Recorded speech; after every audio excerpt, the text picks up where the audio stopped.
So children, let's proceed. Now let us understand the two different branches of legal system in India. One is criminal law, another one is civil law. So let us first understand what is criminal law, children. And I want everyone to please note down the definition. Criminal law, children, it deals with conducts or acts that the law defines as offense. Okay, we just read and discussed about Sudha Goyal, dowry death. So it is a crime against society and violation of criminal law. Okay.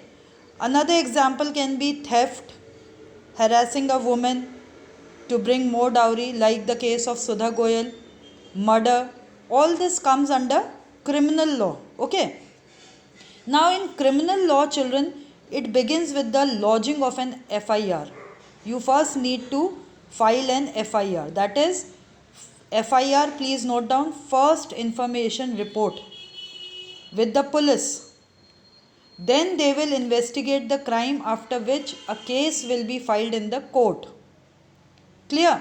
And if the person is found guilty, then the accused, the one who has committed the crime, can be sent to jail or can be penalized, that is fined. Clear? Now, what is civil law?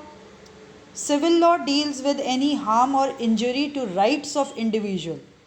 For example, there is a dispute regarding sale of land or purchase of goods or divorce cases, rent matters. So a petition has to be filed. Now here there will be no FIR. This is a difference. Children, you can mark the table which is given at page 60 in your textbook. It has clearly given the difference between criminal and civil law.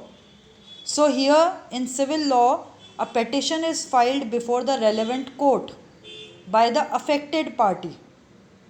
Okay. Then in the matter of rent, either the landlord can file a petition to the tenant.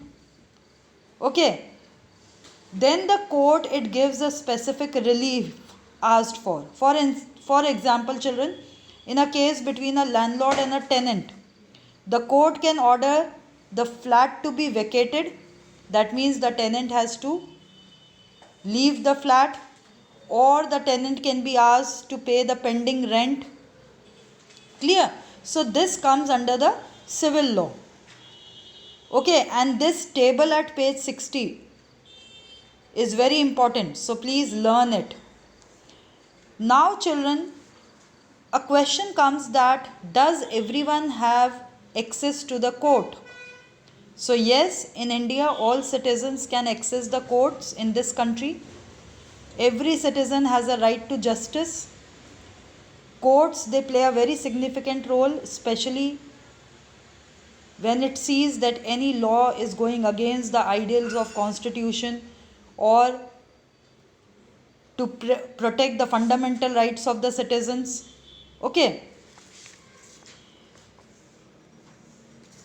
Courts are available for all children, but for vast majority of the poor, it becomes very difficult. Because legal procedure, children, it involves a lot of money, paperwork, and as well as time.